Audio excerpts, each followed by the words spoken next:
Notre séquence est justement intitulée Passagers aériens, une mobilité terrestre. Vous savez que cette édition du Paris Air Forum est placée sous le thème de la génération innovation. Et nous sommes tout à fait dans le sujet avec cette thématique. Derrière cet intitulé, on va s'intéresser cet après-midi à toutes les innovations qui vont permettre, notamment par exemple, de lutter contre les congestions autour des aéroports. Comment améliorer aussi la gestion des flux, à la fois des personnes mais aussi des bagages, l'optimisation des solutions de parking par exemple, l'amélioration des liaisons entre le centre-ville et l'aéroport. Donc nous avons deux invités que je vous présente. Manuel Chauffrin qui est président de BMCP, un cabinet de conseil sur les systèmes d'innovation et de mobilité. Merci à vous d'être avec nous. Et Laurent Kej, qui est délégué général de Paris & Co, l'incubateur de Welcome City Lab, qui est un incubateur dédié au tourisme. L'idée de cet incubateur étant de créer une culture de l'innovation pour cette industrie. Alors, peut-être la parole tout départ avec Manuel Chauffrin pour nous expliquer finalement en quoi les problématiques de la gestion des flux autour des passagers autour des aéroports, ces problématiques sont un enjeu important pour les prochaines années. Oui, un enjeu extrêmement important dans le sens où on a des aéroports qui vont devenir à un moment donné vraiment très très gros, des méga terminaux. Et on l'a vu un petit peu plus tôt, la problématique c'est combien de temps on va mettre déjà pour rejoindre un aéroport, mais après ça quand on est sur le territoire aéroportuaire, c'est combien de temps on met pour passer d'un parking à globalement être dans l'avion. Et donc actuellement on parle d'un minimum connection time qui devrait être de l'ordre de à peu près 5 minutes. Mais si on a un aéroport qui grossit, on a entendu parler de Dubaï, on sait que CDG a des projets d'extension, partout dans le monde on a une concurrence autour de l'attractivité des hubs, il faut faciliter ces flux et donc il faut faciliter l'accès et les services proposés aux passagers. Donc on a déjà des solutions technologiques qui ont été très innovantes, mais qui sont lourdes dans l'infrastructure. C'est les systèmes qu'on connaît qui sont les LISA, les VAL. On a aussi des bus au sol, mais ils viennent contribuer aussi, ces bus, par un accroissement des flux, à la congestion. Donc globalement, le minimum connection time, on n'arrive pas à le résoudre. Et donc juste avant nous, tout à l'heure, vous aviez par exemple la keynote de Skytrain. Skytrain, c'est de la mobilité supraaérienne qui propose de se déplacer extrêmement rapidement dans des pods qui sont suspendus. Il y a des concurrents qui arrivent, comme Supraways, et au sol. On a aussi des solutions innovantes, on a des champions français qui s'appellent Navia Technologies, c'est des petites navettes autonomes sans chauffeur, il n'y a pas de volant à bord. Et vous avez aussi EasyMile, de nouveaux sont en train d'arriver comme Local Motors, qui sont présents aussi sur le village de l'innovation. Et puis on vient juste d'avoir une annonce aussi, Next Future Mobility, qui est en train d'arriver. Donc ces solutions d'automatisation sont là, et à un moment donné, on aura peut-être des plateformes qui aideront à transporter des passagers, mais aussi des bagages. Quelles sont les plateformes aéroportuaires, les hubs finalement qui sont les plus avancés sur ce point? Il y en a un directement qui participe et qui nous invite, c'est Aéroport de Paris. Donc vous le savez, ils l'ont annoncé, ils vont avoir une expérimentation très prochainement pour tester justement l'intégration de navettes autonomes sur un territoire qui est très intéressant parce que c'est un territoire qui est en phase d'urbanisation. Et dans ce territoire, on va pouvoir recréer aussi beaucoup de cas d'usage. Après, vous en avez d'autres aussi. Certains ont commencé plus tôt, Londres, mais eux ne font pas vraiment appel à des navettes 100% autonomes. Et on sait que voilà, les plateformes asiatiques regardent aussi, beaucoup d'annonces aussi des Émirats. Donc c'est une tendance qui est maintenant générale. Et on voit une accélération depuis les 12-18 mois autour de l'automatisation du transport passagers et bagages. Est-ce qu'avec les montants investis à la fois en Asie et au Moyen-Orient, l'Europe a une chance de rester dans la course au niveau de l'innovation? La chance, elle est là parce que déjà, on a un savoir-faire technologique. La robotisation, elle est historique en France, grâce à l'INRIA, par exemple. Ça, c'est un centre de recherche qui faisait beaucoup de robotique. Et on a su fusionner justement différents capteurs qui ne sont pas les capteurs conventionnels qu'on va retrouver. Et on a une réflexion qui est elle aussi aéronautique. Et donc, on est en train de rapprocher une complexité des solutions aéronautiques pour des solutions de transport au sol, passagers et bagages. Donc l'avantage sans devoir dépenser beaucoup, on va l'avoir, surtout que ces solutions-là promettent de s'affranchir d'une infrastructure qui est lourde et coûteuse. Alors précisez-nous ce qu'est cette navette autonome et l'expérimentation dont vous nous parliez. Quelques détails. Alors les navettes autonomes, vous les retrouvez sur Internet. Navia tweet régulièrement parce qu'ils ont fait pas mal de roadshows en Allemagne, ils vont aller aux États-Unis, ils sont un petit peu partout. Qu'est-ce que c'est? Il faut imaginer un petit bus, un espèce de minibus, mais dans lequel il n'y a pas de chauffeur, parce qu'il n'y a pas de volant, il n'y a pas de pédale d'accélérateur. Donc c'est un véhicule qui fonctionne un petit peu comme un ascenseur horizontal, qui a une vitesse d'évolution jusqu'à 45 km/h, vitesse commerciale plus de l'ordre de 15 à 25 km/h, ce qui correspond très bien aux besoins qu'on peut retrouver sur des plateformes aéroportuaires. On peut y accueillir, en fonction des fournisseurs, entre 8 et 15 passagers, mais on peut déjà imaginer des plateformes beaucoup plus grosses, parce que les sujets d'automatisation sont en train d'arriver sur des véhicules plus gros. L'avantage, c'est une insertion dans le trafic qui est plus simple, capacité à répondre à des cas d'usage dans cette mobilité interstitielle, c'est-à-dire que ça vient en complément, ça ne vient pas en remplacement des schémas de transport qui, eux, peuvent transporter des milliers de personnes. Donc on peut imaginer ces systèmes-là sur des parkings, sur des zones qui sont aéroportuaires, mais pas nécessairement non plus destinées à des passagers, parce qu'on a quand même aussi beaucoup de personnel qui travaillent dans les aéroports, et il faut aussi faciliter la mobilité de ces gens-là. Ce qui est révolutionnaire, c'est que ce sont des véhicules qui sont digitaux, parce qu'ils sont supervisés dans le cloud. Et donc là encore, une fois, on a un parallèle avec l'aéronautique, c'est qu'on peut avoir une surveillance avec une forme de tour de contrôle de ces navettes autonomes et pour pouvoir les répartir de manière extrêmement souple parce qu'elles ne sont pas sur des rails. Quels sont soit les risques, soit les enjeux que devront tester les expérimentations en cours ? Les premiers enjeux, c'est prouver que la technologie, elle s'intègre bien dans une plateforme aéroportuaire. Ça, c'est, j'allais dire, la base des bases. Le deuxième enjeu, c'est quand même aussi beaucoup la sûreté de fonctionnement. Vous entendez parler d'un buzz extraordinaire autour des véhicules autonomes, la véhicule particulier autonome. Tesla a eu maintenant quelques incidents avec des gens qui disent, voilà, j'ai un véhicule qui est rentré dans un camion ou qui est rentré dans un garage. C'est pas de ma faute, c'est le véhicule. Non, c'est probablement comme un ordinateur. On a eu un petit problème de compréhension sur quel type de bouton il fallait appuyer. Donc, insertion, sûreté de fonctionnement et perception des clients. Alors, perception des clients, ça va être justement dans le cas d'usage. On va essayer de le tester à plusieurs reprises. La perception, ça fait longtemps. Enfin, ma société travaille depuis maintenant 2012 sur ces sujets-là. C'est très intéressant parce que les plus jeunes, disons de 10 à 15 ans, l'objectif quand on se déplace, c'est rester sur Facebook, Twitter, Snapchat. C'est l'objectif numéro 1. Ils ne veulent plus conduire. Et après, on a une population de plus en plus qui se dit moi, je ne pourrais plus conduire pour X raisons, problème de vue, problème de handicap. Et donc, je suis partant pour la mobilité autonome. Et puis, au fur et à mesure, on s'aperçoit aussi que maintenant, de plus en plus, chacun d'entre nous commence à se dire c'est vrai que quand je suis dans les bouchons, c'est quand même assez plaisant de ne pas devoir conduire. Et donc, appliquer ça dans une zone aéroportuaire pour faciliter l'attractivité aussi de la zone aéroportuaire, c'est extrêmement important. Rappelez-nous ce qu'est l'activité de votre entreprise. Mais en fait, nous accompagnons des territoires. Alors là, on parle de territoires aéroportuaires, mais nous accompagnons aussi des collectivités, des sites industriels, ou par exemple Disney, dans la mise en œuvre justement de ces solutions de mobilité totalement autonomes, soit supraaériennes, soit au sol. Alors, Laurent Cage, vous êtes, je le disais tout à l'heure, le délégué général de Paris & Co, l'incubateur de Welcome City Lab. Vous avez actuellement une trentaine de startups incubées, je crois. Peut-être tout d'abord une présentation de ce qu'est cette initiative et puis aussi forcément le type d'action que vous pouvez mener sur cette question de la mobilité. Merci. Alors, le Welcome City Lab est né il y a 3 ans à peu près, de 2 constats. Le premier constat, c'est la difficulté pour un jeune qui lance sa start-up dans le domaine du tourisme de s'intégrer facilement à ce domaine et de cette famille professionnelle qui n'est pas spontanément ouverte à l'innovation. Donc la nécessité de les accompagner et de faire susciter des vocations et des projets d'entreprise innovants qui soient, on l'espère, peut-être des futures pépites et licornes du tourisme international.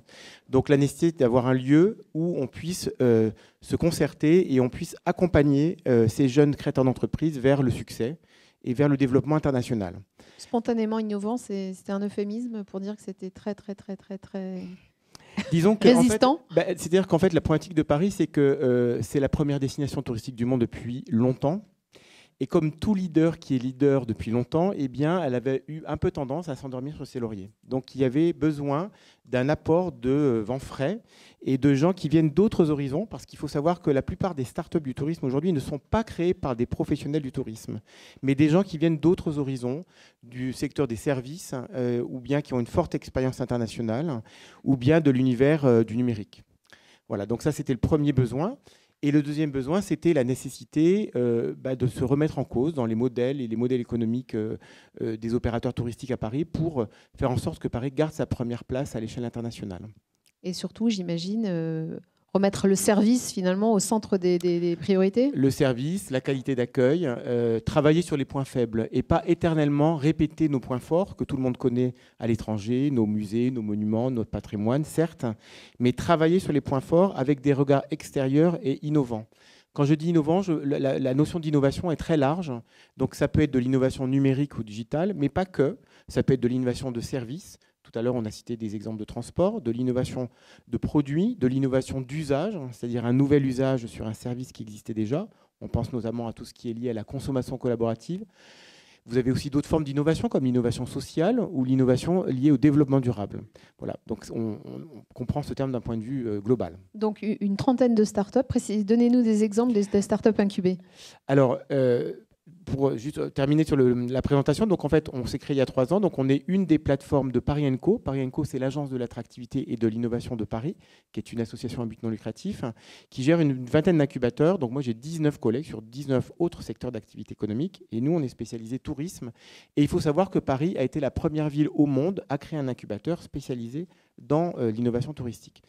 Nous sommes régis et coordonnés par un comité de pilotage composé de nombreux partenaires, à la fois des pouvoirs publics, mairie de Paris, ministère, BPI France, mais aussi de grands industriels, dont Aéroports de Paris, mais aussi Air France, Viparis, Sodexo, etc. Parce qu'en fait, leur intérêt, c'est en fait de stimuler leur propre innovation de grands groupes au contact des startups et la capacité de mettre en œuvre des expérimentations, des tests. Voilà. Et c'est là où est notre plus grande valeur ajoutée entre les grands groupes d'un côté et les startups, c'est la possibilité de faire du lien, d'être un médiateur et d'accompagner les grands groupes dans l'identification de nouvelles opportunités d'innovation. Donc vous avez récemment lancé un appel à candidature. Tout à fait. Quelles sont les startups que vous avez retenues ? Alors, elles sont au nombre de 30. Ce que je peux dire, et notamment qui a un rapport évidemment avec la conférence d'aujourd'hui, c'est qu'une des tendances qu'on a pu percevoir dans cet appel à candidature cette année, qui a eu lieu en janvier-février, c'est tous les services liés à la mobilité, qui est un thème qui a émergé, qu'il y avait moins les 2 précédentes années. Les 2 précédentes années, on était plutôt sur la consommation collaborative et donc la mise en relation entre visiteurs, entre touristes ou entre Parisiens d'un côté et touristes de l'autre.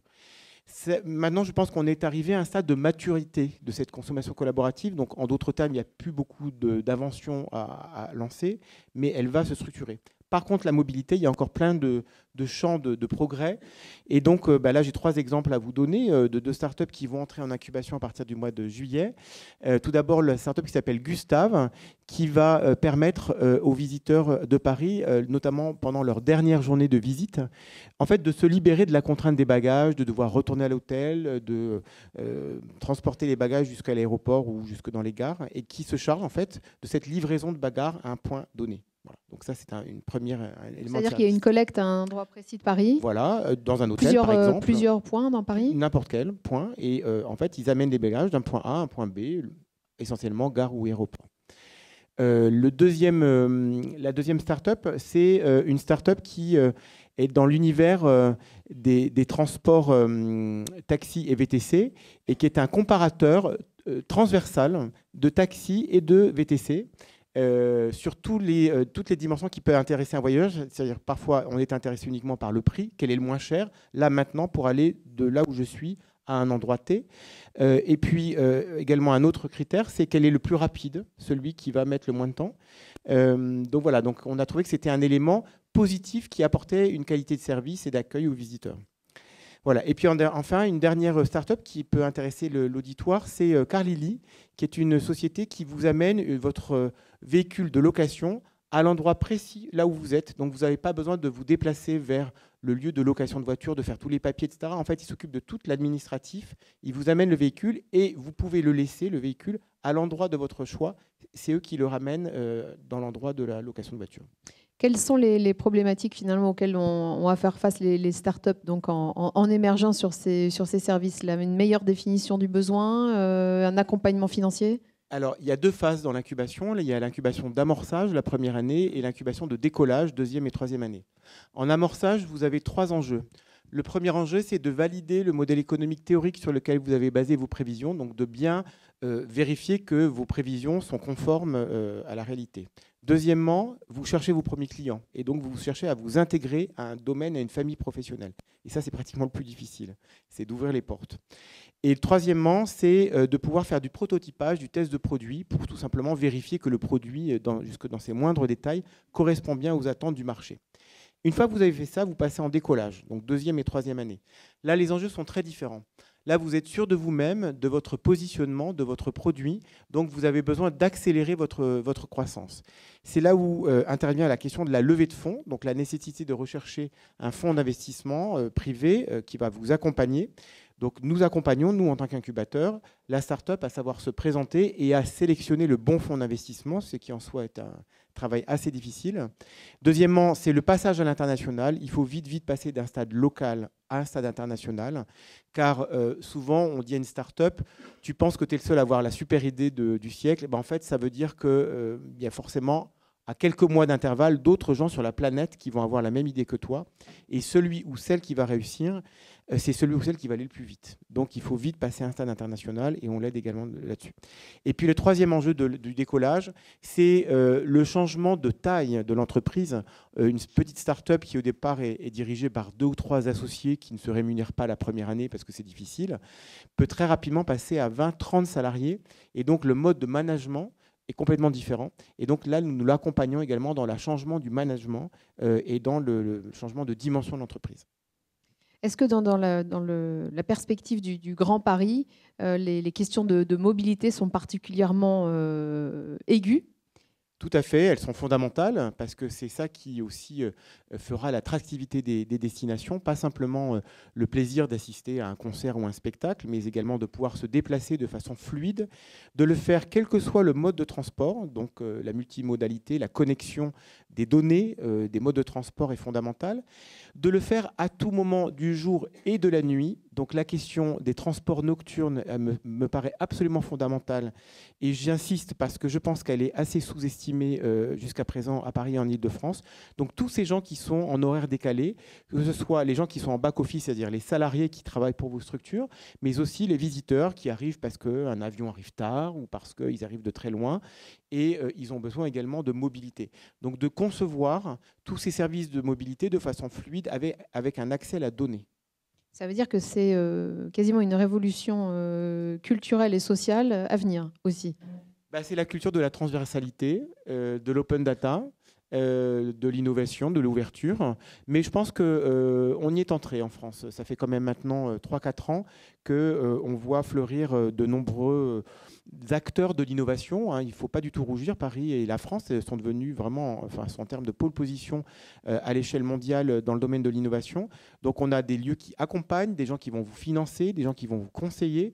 Donc il faut accélérer ce développement de l'écosystème de l'innovation, notamment sur la question des levées de fonds pour des gros montants. C'est là où on est encore un peu faible et où on a le risque, si on n'évolue pas, que nos entreprises partent dans l'éternelle Californie ou Silicon Valley, aller chercher les besoins, les montants financiers dont ils ont besoin. Et moi, j'appelle de mes voeux à l'instauration d'une réflexion à l'échelle européenne des fonds d'investissement et de l'innovation, parce que cette dimension européenne manque aujourd'hui, et à mon avis, ça serait un élément stratégique à notre développement. Et le financement, dites-nous quelques mots sur le financement de ce secteur du tourisme, qui est finalement quand même au début de son industrialisation. Oui, alors il y a un acteur qui est un clé de voûte. Pour ce qui concerne les services. Oui. Alors, il y en a d'abord un acteur qui est un clé de voûte du financement des startups, c'est BPI-France, la Banque publique de l'investissement, pour une raison au départ malheureuse, c'est que quand vous êtes premièrement jeune et deuxièmement innovant, vous allez voir une banque, personne ne vous prête de l'argent. Parce qu'on vous dit, écoutez, le risque est très important. Puis elle dit donc, votre modèle économique, je ne le vois nulle part, donc je n'ai pas de point de comparaison, donc le risque est plus grand pour ma banque, donc je ne suis pas sûr de vous financer. Donc heureusement qu'il y a BPI France pour aujourd'hui financer les startups qui démarrent et pour prendre des risques. Ensuite, il y a une multitude d'acteurs qui sont aujourd'hui très nombreux. Vous avez les business angels qui sont des chefs d'entreprise qui connaissent bien les métiers, qui mettent des tickets modérés au départ et qui accompagnent les entreprises aussi en termes de conseils, de coaching. Et puis vous avez maintenant tout un tas de réseaux professionnels de type le réseau Initiative France, le réseau Entreprendre. Et puis après, les fonds d'investissement en tant que tels, qui ont une lecture plus financière.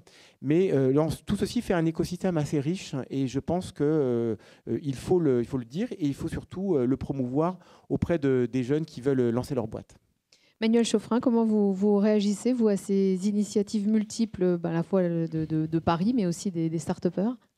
C'est passionnant. Je crois qu'on est tous là passionnés pour faire bouger les choses.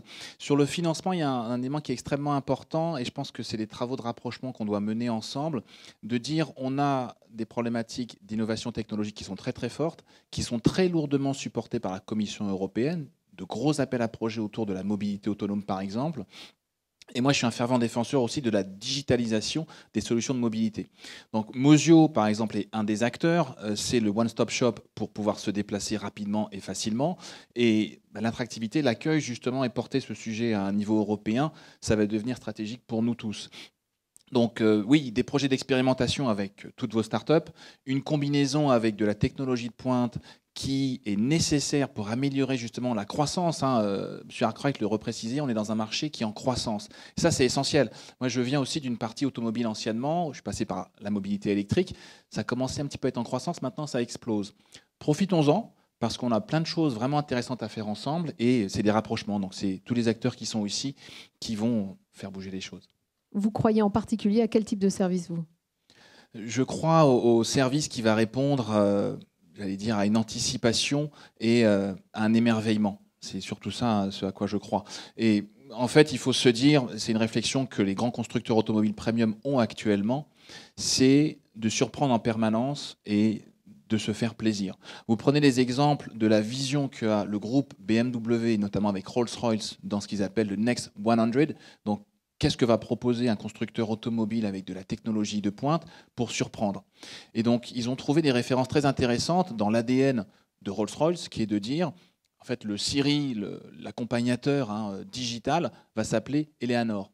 Eleanor, c'était en fait la figurine qu'on a réutilisée pour faire ce logo Rolls-Royce. Et donc, leur objectif, c'est de surprendre les gens, de surprendre pour améliorer l'attractivité. Et ça, encore une fois, c'est trouvons des fonds ensemble et puis marions justement ces startups qui sont hautement technologiques, ces startups qui ont une réflexion sur le serviciel.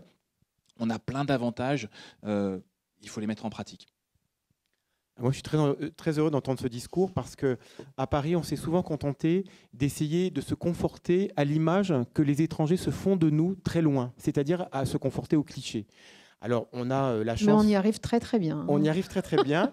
On a la chance aussi d'avoir une marque qui est la marque Paris, qui est une marque extraordinaire à l'échelle internationale, avec des images qui sont attachées à Paris.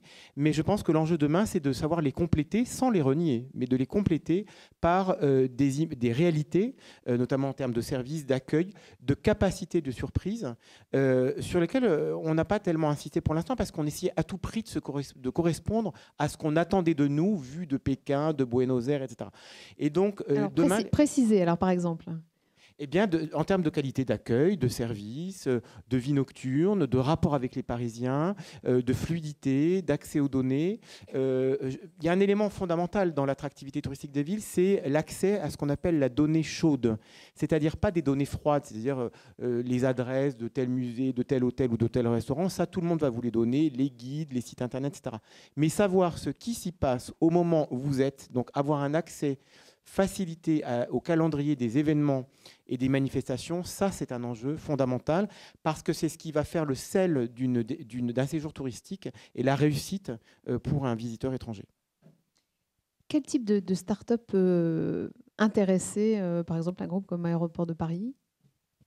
Là, je préférais passer la parole à Aéroport de Paris. Il y en a tellement. Non, dans les réflexions, vous en avez qui sont présentes, justement, dans le village de l'innovation. Donc, Stanley Robotics, l'amélioration, justement, du parking, ça, c'est un service qui est quand même extraordinaire.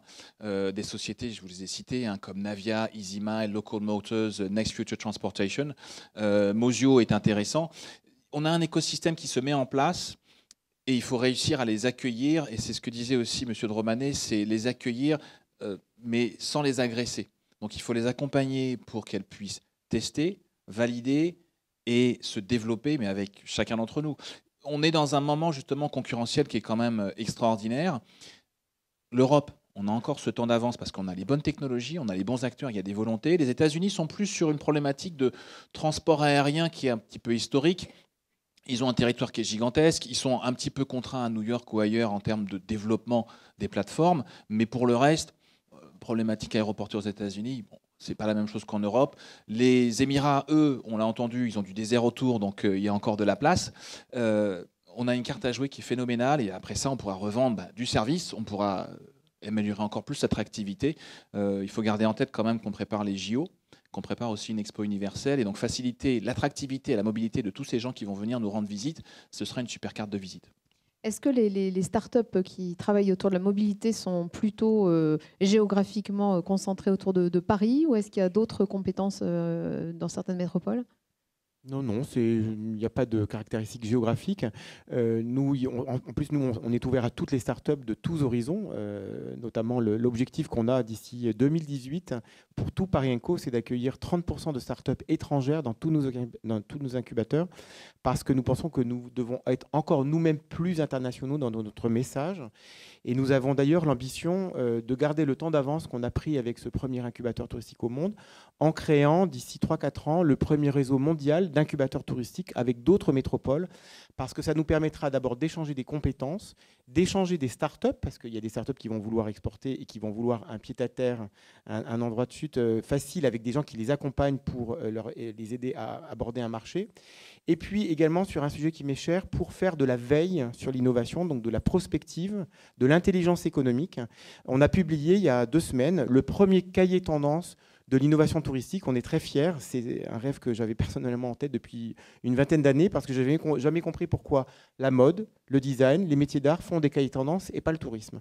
Et donc, c'est quelque chose qu'on a fait et qu'on va essayer en fait d'étendre à l'échelle internationale avec des veilleurs placés sur plusieurs continents qui nous fassent remonter des signaux faibles et qui nous permettent d'identifier là où sont les tendances de l'innovation à l'échelle internationale. Du sur-mesure, donc. Il nous reste 10 minutes. Ce que je vous propose peut-être, c'est de vous donner la parole si vous avez des questions à poser à nos 2 invités. Je pense qu'un micro doit circuler. Est-ce que vous avez des... Oui, monsieur. Vous avez un micro. Vincent Kiffer, Book My Hello. Vous avez mentionné le nom, non, sans le nommer, un comparateur entre VTC et taxi. Vous pouvez nommer la start-up, s'il vous plaît ? Taximètre. Ok, merci. De quoi s'agit-il exactement, donc ? Du comparateur en fait de taxi VTC sur différents critères, la rapidité, le prix, la fluidité, en fonction en fait de la situation dans laquelle le visiteur se trouve. Il choisit en fait, ensuite il peut opérer et commander le véhicule qui va l'accompagner d'un point A à un point B.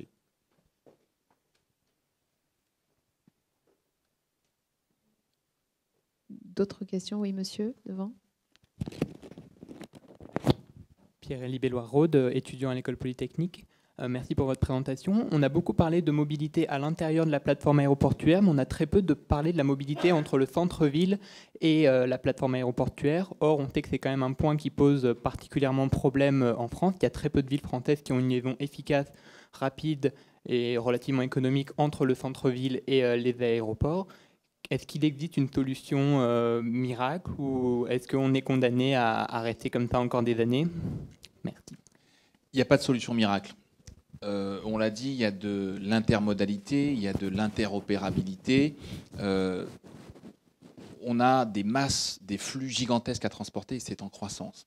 Donc la congestion automobile, il faut y travailler. On a un sujet qui est très important, c'est le CDG Express.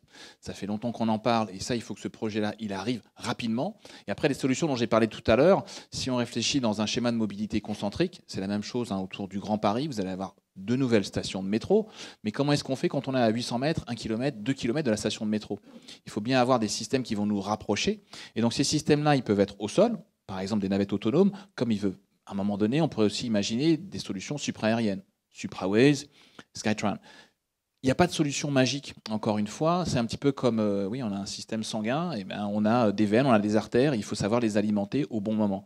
La digitalisation va nous aider aussi à mieux prévoir qui va se déplacer pour aller vers quelle destination. Donc l'open data est stratégique pour savoir, par exemple, à un moment donné, si on a un passager aérien qui va avoir du retard pour X raisons, ça peut potentiellement dire que tout l'avion dans lequel il va être aussi va avoir du retard. Et dans ces cas-là, commencer à prépositionner des systèmes de transport. On a des solutions informatiques qui sont maintenant disponibles. Reste à trouver justement des start-upers, peut-être vous, à travailler sur ces sujets-là. Mais sincèrement, il faut vraiment aller dans le rapprochement du digital, de l'accueil, de l'attractivité, avec des nouvelles technos qui sont globalement assez aéronautiques et industrielles. Est-ce qu'il y a des groupes français qui sont particulièrement positionnés sur ces questions de la nouvelle mobilité ou, comme aux États-Unis, il faut compter plutôt sur des futurs Tesla ou autres? Groupe français, bah oui, hein, dans la réflexion purement automobile, Renault, PSA travaillent sur le sujet de la mobilité innovante. Ils ont un temps de retard, sincèrement, ils le savent, sur la problématique servicielle. On les voit commencer à prendre des positions en prenant des parts dans certaines sociétés. PSA dans Coulicar, par exemple, hein, ça c'est de l'autopartage. En revanche, vous prenez en Allemagne, le groupe Daimler a développé une vision complète du service qui est plus du tout automobile, ça s'appelle Movell. Et dedans, ils ont tout. Ils ont Car2Go, ils ont le VTC et ils commencent à regarder aussi justement l'attractivité, l'accueil. Je vous parlais tout à l'heure de BMW, ils sont en train de se dire, dans les services que je vais proposer dans mon véhicule, je veux que le client ait une information sur sa réservation Airbnb. Le fait d'avoir un assistant personnel digital dans un véhicule, ça va être la différence. En France, on n'a pas encore cette démarche-là. Et c'est pour ça que le rapprochement dont je parlais tout à l'heure est d'aller chercher des fonds européens, probablement justement dans des hubs de transport complexes comme les aéroports, vont nous aider à progresser. Mais on a un petit temps de retard quand même en France sur les gros industriels qui vont se préoccuper du sujet purement mobilité servicielle. Si effectivement ce type de services et de groupes et d'industries émergent véritablement, quels peuvent être les effets sur l'emploi et qu'est-ce qu'on peut imaginer dans la mesure où c'est quand même manifestement des services qui s'appuieront en partie sur la robotisation? Les effets sur l'emploi, potentiellement, quand on entend parler d'Uber, c'est plus de 100 000 emplois qui sont créés. Alors certains sont auto-entrepreneurs, mais derrière, il y a encore du digital, justement. Donc c'est très très difficile à quantifier. Quand on parle, par exemple, de la simple mobilité autonome, certains grands cabinets parlent d'un marché de l'ordre de 500 milliards de dollars d'ici à 2035. Et ça, c'est un marché qui est complètement additionnel. Si on marie ça avec un marché en croissance du transport aérien en général, on va arriver quand même à des centaines de milliers de dollars en potentiel. Et ça veut dire, oui, des emplois. On a une plateforme et on est dans les 5 ans à venir, une plateforme parisienne qui peut être très très intéressante justement pour attirer ces nouveaux emplois. Vous avez détecté, vous, peut-être des faiblesses au niveau de la formation qui pourraient être comblées justement par l'intermédiaire peut-être de vos initiatives? Oui, ce que je citais tout à l'heure comme exemple, les gens qui aujourd'hui créent des startups du tourisme ne viennent pas eux-mêmes ni du monde du tourisme, ni pire, des formations touristiques supérieures. C'est-à-dire que ce sont des gens qui sont extérieurs et qui voient un besoin non satisfait. On dit, vous savez, souvent que l'innovation naît de la rencontre avec la marge, avec les marginaux. C'est-à-dire des gens qui ne pensent pas comme vous, et parce qu'ils ont une autre approche, ils vont voir de façon très claire qu'il y a un besoin non satisfait que vous ne voyez pas forcément. Et donc, ces gens apportent vraiment un vent frais au monde du tourisme. Il y a clairement dans l'univers de l'enseignement supérieur du tourisme en France un travail à faire sur la culture de l'entrepreneuriat, à promouvoir, parce qu'il faut absolument que demain, ceux qui soient formés au métier du tourisme puissent aussi, ça peut être basique à dire, créer des entreprises du tourisme qui soient innovantes, ce qui aujourd'hui n'est pas le cas. Vous avez une action par rapport à la formation On a une action, on a un partenariat avec le CNAM, Conservatoire national des arts et métiers, puisqu'en fait on a lancé il y a 2 ans une licence de start-upper du tourisme, car en fait on s'est rendu compte dans les candidatures que nous recevons que parfois les personnes qui ont une bonne idée ne sont pas encore prêtes tout de suite à la lancer, parce que nous, on accompagne quelqu'un qui est vraiment au stade où il lance sa boîte, d'un point de vue juridique, elle existe, et il cherche ses premiers clients. On n'accompagne pas les gens qui sont encore trop en amont au stade de l'idée, parce que ce n'est pas suffisamment abouti.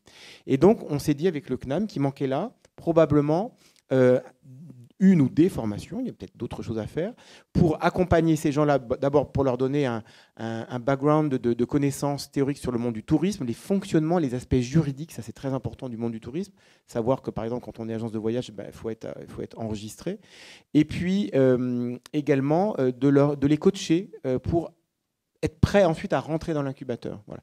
Donc ça, c'est un premier partenariat qu'on a développé avec le monde académique, mais il y en a probablement plein d'autres à imaginer. Et je pense que, par exemple, dans les clusters où la recherche est importante, il y a beaucoup de choses à faire encore.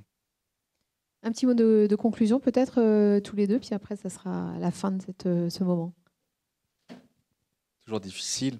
Moi, le mot de conclusion, il faut qu'on se projette encore plus rapidement, parce que j'ai vu les choses autour de ces systèmes de mobilité complexes s'accélérer extrêmement rapidement. On n'a plus de freins technologiques pour arriver avec des solutions qui fonctionnent rapidement. Donc, il faut se projeter, il faut commencer à expérimenter le plus rapidement possible. On a eu beaucoup de débats sur est-ce qu'il faut à un moment donné brûler de l'argent public pour tester. On est dans une phase où d'autres n'attendent pas. Donc projetons-nous, testons rapidement et puis il faut faire confiance aussi aux startups. Et moi, je dirais, n'écoutez pas les médias et la quantité phénoménale de messages pessimistes et négatifs qu'on entend à longueur de journée.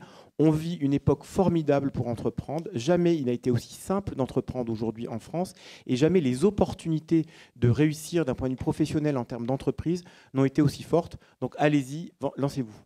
Message aux futurs start-upers. Merci à tous les deux. Et bravo à vous. Merci.